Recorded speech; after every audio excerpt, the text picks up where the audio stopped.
We're going to get started, everybody. Good afternoon. We're ending with a bang, and I couldn't be more excited to have the opportunity to interview Jonathan Rosenberg and Alan Eagle, who are co-authors with Eric Schmidt on The $1 Trillion Coach, which is the story of Bill Campbell. It was actually 3 years ago at this conference on a Monday morning early where I learned that Bill had passed, which was an incredibly sad day for anybody that was in his ecosystem. But I can speak for one. I was fortunate to have coached football with him for 12 years, and he was actually on our little teeny board, which everybody looked at him as like he must be crazy to be on this little board at GSV because he was on Apple's board and he was a key advisor at Google and everything else. But I can honestly say I've never known anybody like Bill Campbell. I know I'll never know anybody like him again.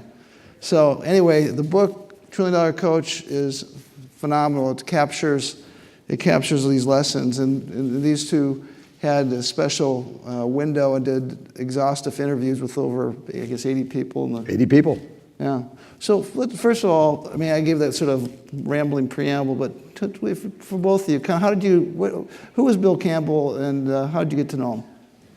Well, I'll start. Bill Campbell started life, he grew up in Western Pennsylvania and went to Columbia to play football and was the captain of the Columbia football team when they won their only Ivy League title in 1962. Someone's laughing about Columbia football out there. Probably an alum, okay. And from there he went on to actually coach football for 12 years. He was a coach at Boston College and head coach at Columbia in the late 70s. And not very successfully. And so he went into business. He didn't go into business until age 39. He joined J. Walter Thompson and then Kodak, and then was hired by John Scully to come west to the Valley, Silicon Valley in 1983. And he joined Apple and quickly rose through the ranks. Then was CEO of a couple of companies, Claris and Intuit, and then became an advisor and sort of the executive coach of Silicon Valley in 2000. And as you said, he was very close friends with Steve Jobs.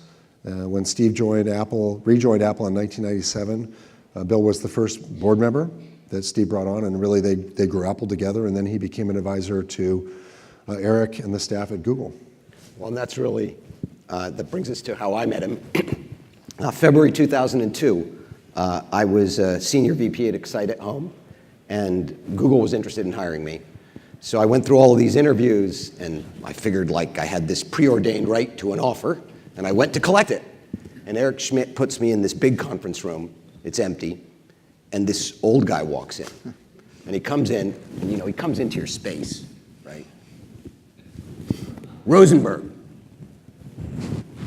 I spoke to Tom Jermaluk. I spoke to John Doerr. You're smart. You work hard. Don't give a shit.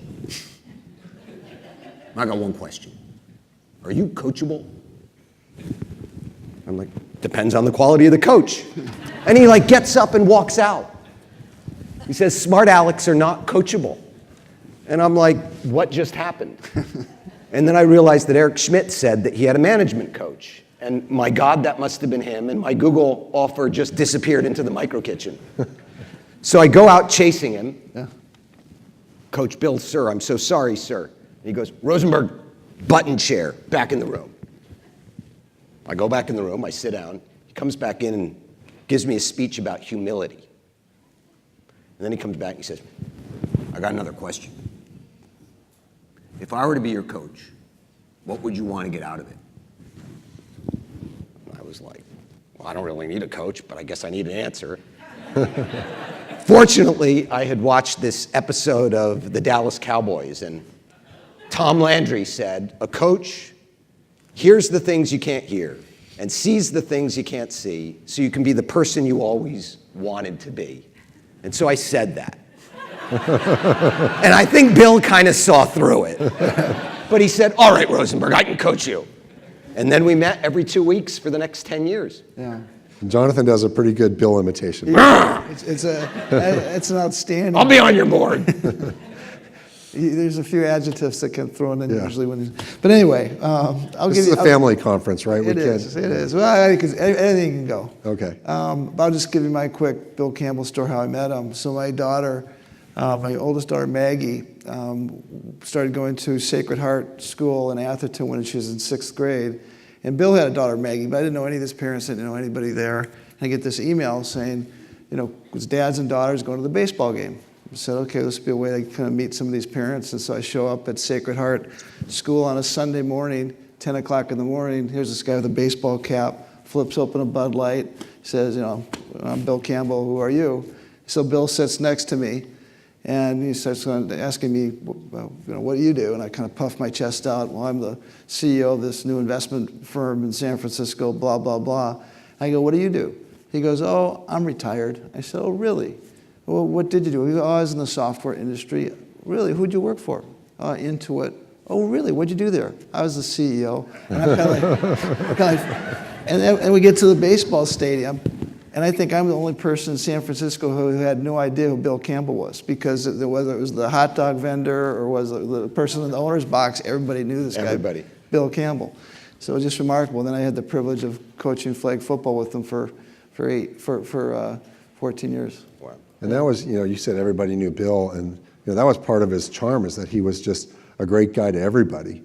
We heard stories about how they'd go on the annual baseball trip to Pittsburgh and other cities, and the vendors there would know him too. So it wasn't just San Francisco. Money talks too. He's very nice. He's very friendly to everybody. Everybody was his friend, but he was a very good tipper as well. Yeah, that helps. That makes a difference. Yeah. So talk about Bill's leadership style, and talk. We had an interesting conversation just before we come up here about some of the stuff that you learned even just writing the book that you kind of didn't kind of codified. Yeah, I think somebody asked me the other day how long it took me to learn Bill's lessons.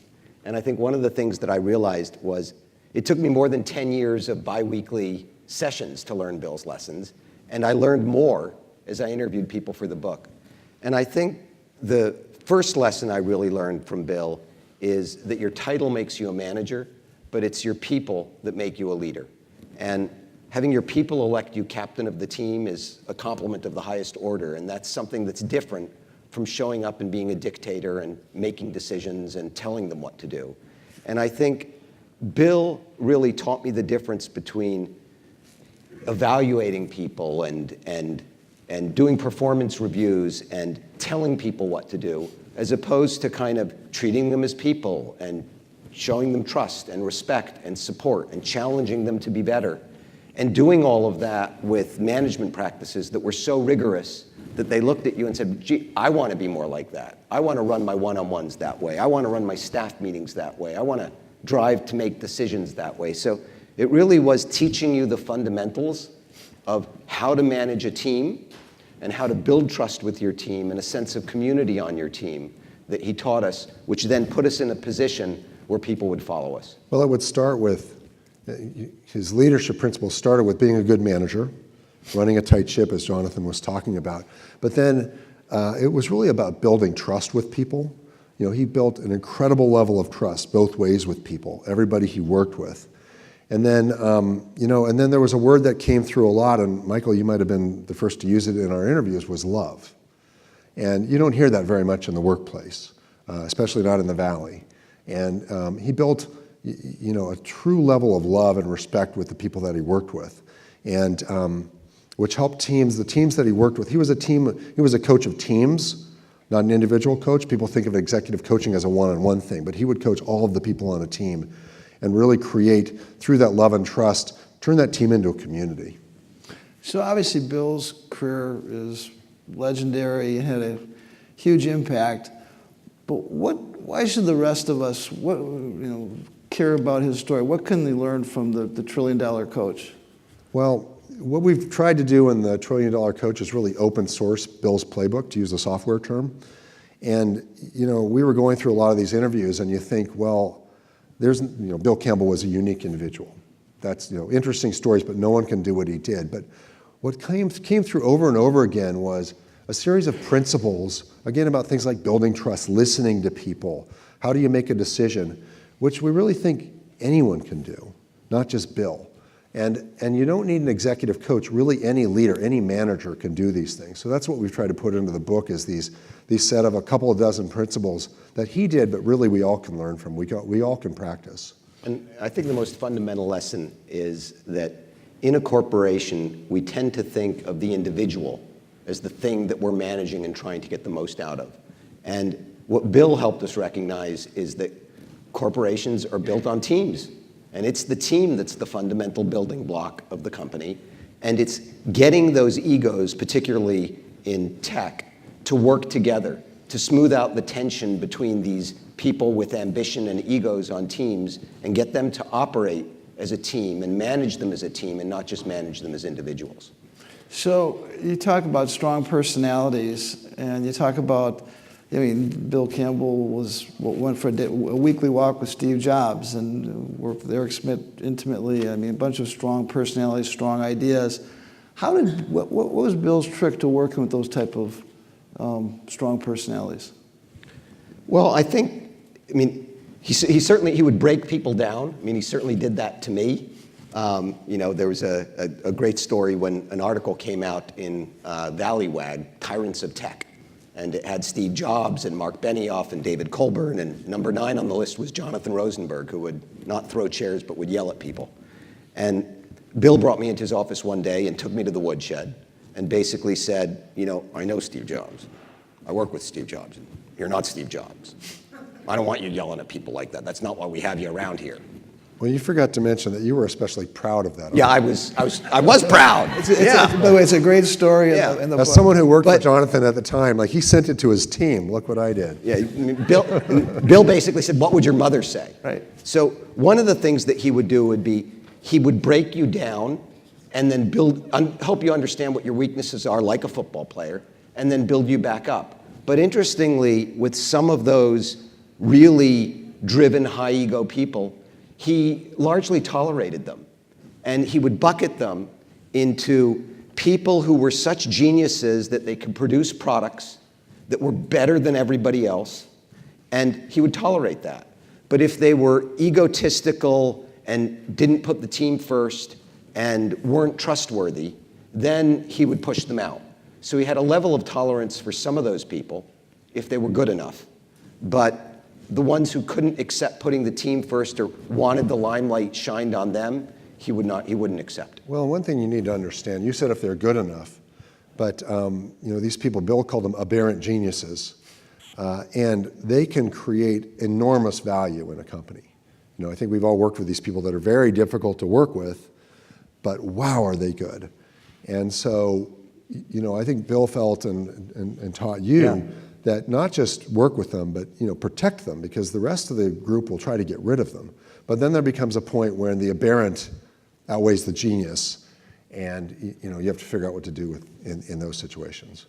So executive coaching is currently in vogue.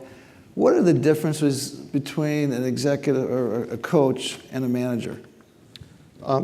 So I think managers, they control. They supervise, they dictate tasks, they evaluate your performance. Managers, or coaches, support you. They put trust in you, they respect you, and they teach you to be better, and they evangelize for you. And Bill was just a terrific, what we call, evangelist for courage. He would constantly make you feel like you could do better. And even today, I kind of hear his voice in my head. When I feel like something is going to be too difficult, I can hear Bill saying, "Oh, you're going to be on stage with Mike. Don't fuck it up." And that's what he'd say. That's what he'd say. I sort of think of it as an equation. There's management, and then there's coaching, and if you put them together, you get leadership. And you can do both, but there are times when you need to be a manager, and you need to say, okay, what are our numbers? We got to hit these numbers. We're going to do this. You're going to go do that. And then there are times when you're the coach, which is more, what do you want to get out of this? What are your objectives? How can I help you? How can I support you? It's trust, it's support, it's respect. And if you combine them both, that's how you become a leader. I think you touched on this somewhat with the team, but how do you think that Bill's football experience, coaching experience kind of contributed or influenced his business principles? Well, Bill would say that business is a team sport. It's not about individuals doing well, it's about the team doing well. And football is also all about a team sport. The superstar, the aberrant genius, might be the quarterback, but the offensive lineman's got to do a good job too. And everybody's got to come together as a team, integrate their egos, put aside differences, come together for the community. And I think that translates exactly.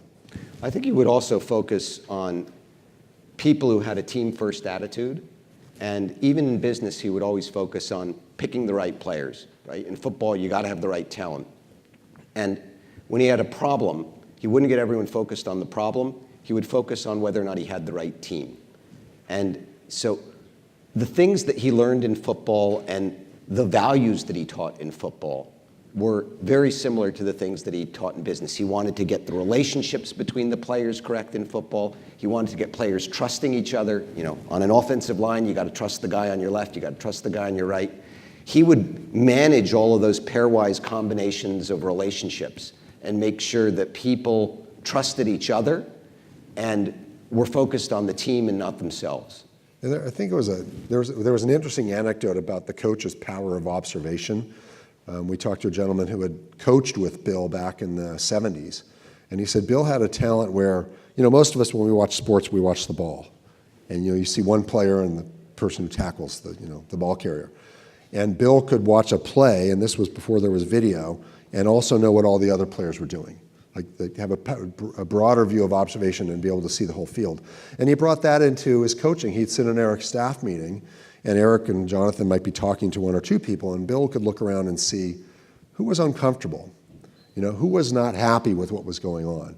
And this is, again, a coaching skill that he brought into the business world. Ronnie Lott, the Hall of Fame safety for the 49ers, was coached by Bill and was also coached by Bill Walsh. And he said, coaches have a unique skill. They lie awake at night and think about how to make other people better. Yeah. And that's what Bill did in the business world. He would teach us to spend all of our time thinking about how do we make these people better. Yeah. Well, Ronnie has been participating in this summit at least 3 or 4 times, and not a better person than Ronnie Lott. Just a sensational guy. So you have a great story in the book about Eric Schmidt, and Eric Schmidt at one point was chairman and CEO, but as the company was going public, the board basically thought it was a better governance, better principle to separate the two jobs, and how Eric responded to that and how Bill coached him through that. Can you share that story? Well, that came out, I hadn't even heard that story. I guess it was public knowledge. Eric called it a de-chairmaning. and Eric told us that story when we were working on the book, which I had not heard before, which was Google went public in 2004, and as part of the process of going public, the board decided they needed a different chairman. And Eric had been CEO and chairman for 3 years. And so the board asked Eric to step down as chairman, but to stay on as CEO. And Eric was really hurt by this. His pride was hurt. And he decided to make what would have been the dumbest financial decision of his life.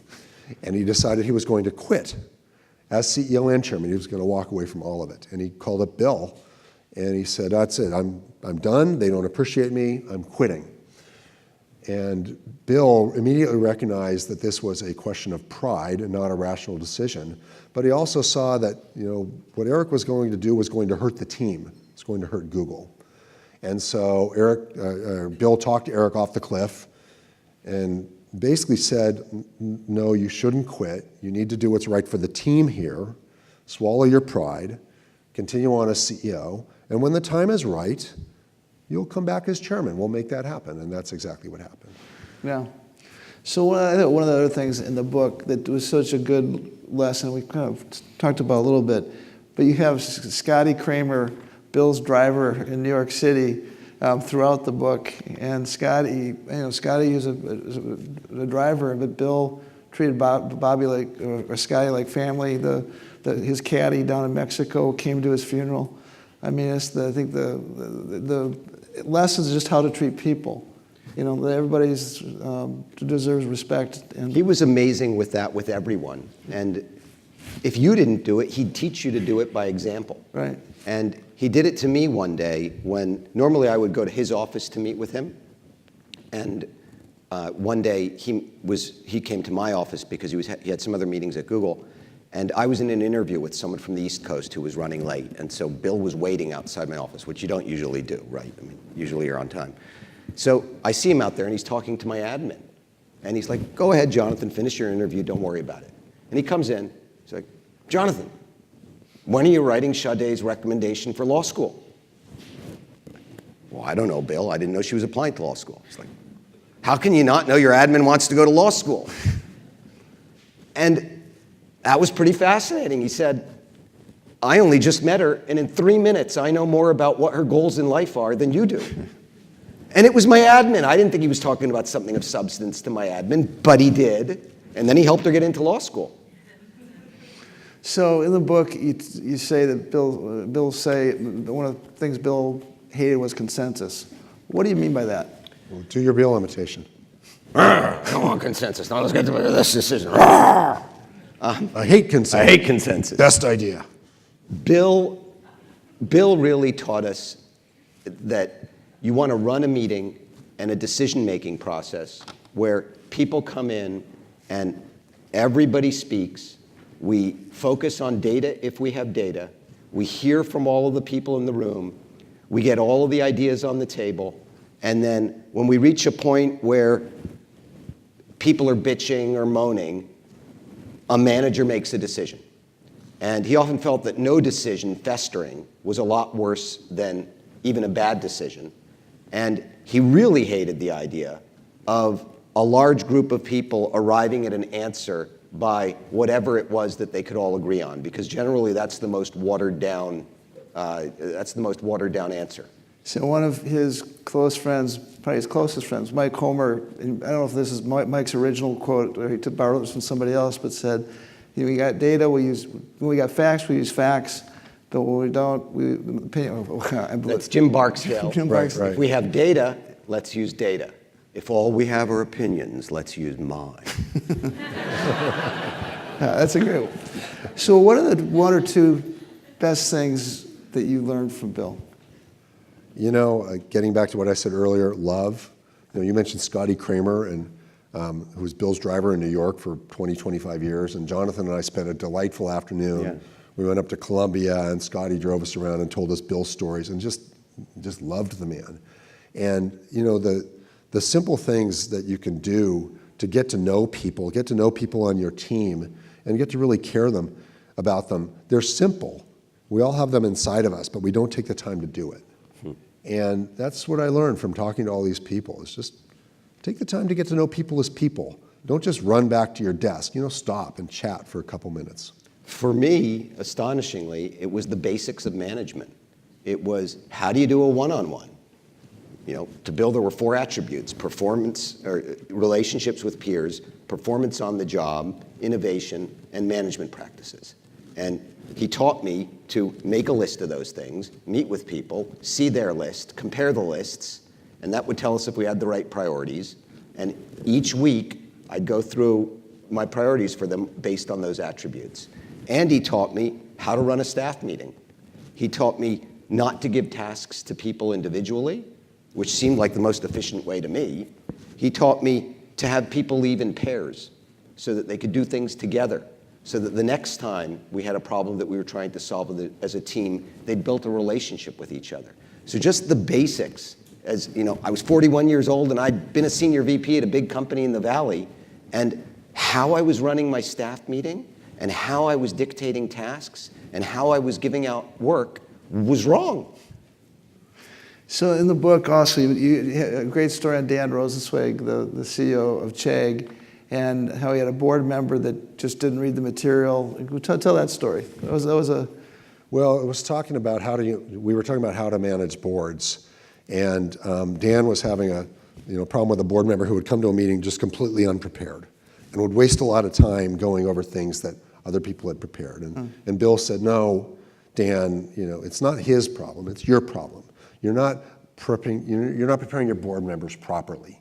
You need to show them the materials, tell them exactly tell them what to do. So Dan did that, and the next board meeting, the guy shows up, again, wasting everybody's time, hadn't done the homework, and Dan tells Bill that, and Bill says, you were right, Dan, fire the guy. Like instantly. Right. I think he said it more colorfully. Right. So just in closing, and this interview went way too fast, why should somebody read Trillion Dollar Coach? So I think people should read Trillion Dollar Coach because all managers need to get the best out of their people. And we pay lip service to the notion that people come first. But you need to show them that. You need to trust them, respect them, support them, and then you need to challenge them to be better. And I think what the book does is give you a playbook for some simple things that you can do that most people today don't do, that they can pretty easily implement in their own lives. Sensational. Thank you very much. Our pleasure. Thanks.